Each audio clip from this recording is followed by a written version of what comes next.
Hi guys, magkikilay tayo gamit itong Duo Clear White. Kuha lang tayo ng spoolie na madumi.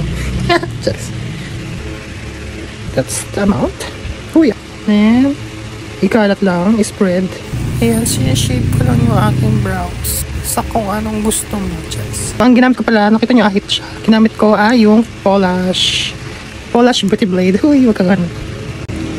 Then, after that, kuha tayong Tevian Eyebrow Duo Powder in the shade Empress. Yan siya guys, oh. So, ito yung spoolie niya kasama na. Nasa yellow basket na yan guys, oh. Shadean lang natin ang ating kilay. Tapos, kung ano lang yung matira sa brush, yun lang ilagay sa dulo. Para hindi, hindi harsh. Ayan, that's it. Tcharan! For after. So, ito yung mga gamit ko pang eyebrow. Ayan. Una, mag-ahit ka muna. Yes, bago tayo sumabak sa laban. Mag-ahit muna kayo gamit ang Polish Beauty Blade.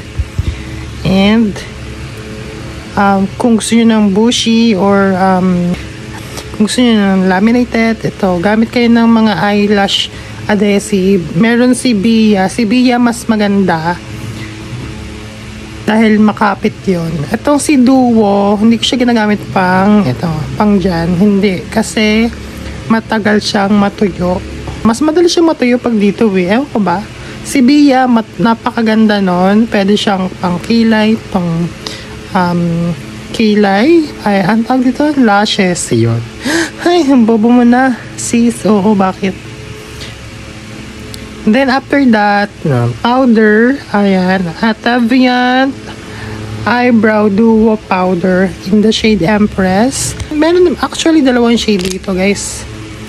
Ayan. Kung gusto mo light or brown yung hair mo, itong gamitin nyo. Yung unang shade. Yung akin, ito yung medyo grayish. Kasi nga, dark yung hair ko. Or brunette.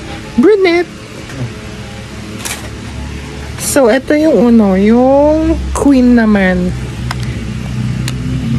Ito sa mga light hair din. Sa blonde. And then, sa medyo brown yung hair. Yan. Ayan ang aking kilay tutorial.